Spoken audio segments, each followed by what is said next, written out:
My name is David Smith, and I'm the mayor of Lancaster, Ohio.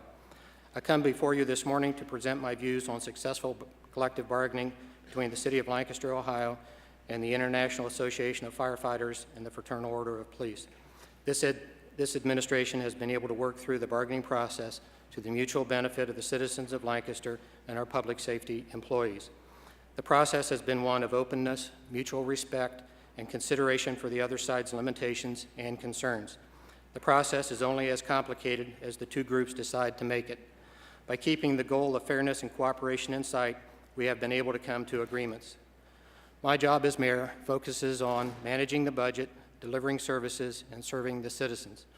Part of that service is guaranteeing that effective safety forces are ready to meet the city's needs. Therefore, a considerable amount of time is spent talking to, negotiating with, and settling issues with our employees. After my election in November of 2003, I was greeted by a deficit budget of almost $1.5 million out of a general fund budget of $25 million. Two expiring union contracts needed to be resolved before the end of my first year in office with ASME and Local 291 IAFF, and those would be followed the next year with contracts with our other two unions, police and Comtex. Once I had my feet on the ground in my position as mayor, we had our first meeting for contract negotiations with Local 291. We had some preliminary meetings to get acquainted with the players on both sides and to establish some ground rules.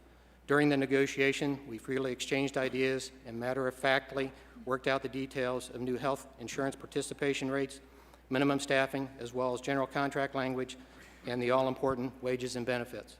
Both sides worked without outside legal counsel and had the contract done in timely fashion. It was ratified by the union and by City Council by the end of the year. It was a good package for the firefighters, the administration, and the residents and businesses of the city. The next year, we took the same approach with FOP, officers and supervisors.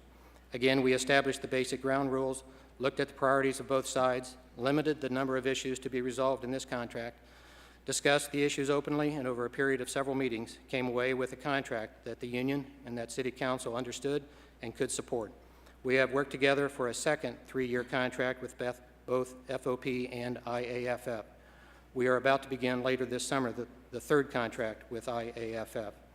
The U.S. Congress has been talking about health care, and the City of Lancaster has had its own meetings with our bargaining units. We talked about affordable benefits, co-pays, participation rates, how to open up competitive bidding by the health care providers, and how the cost of health insurance affects the ability of the city to pay better wages. One of the key outcomes was an understanding that increased participation rates from a small dollar amount would rise to 10%, 12%, 14% of the actual cost of insurance over a 3-year period. Maintaining adequate safety forces and equipping them properly is a challenge in these economic times. The City of Lancaster has a 2010 general fund budget that is less than the 2009 budget, which is less than the 2008 budget, which was less than the 2007 budget.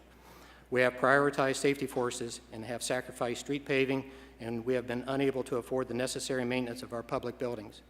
We have dealt with the heavy burden of unfunded mandates by the EPA on our local water and wastewater plants. The state of Ohio has a budgetary problem itself, and it would appear that the state will be reducing its support to local governments. All of this impacts the money that we will have to pay our safety forces. The City of Lancaster is not unique in its concern for the future.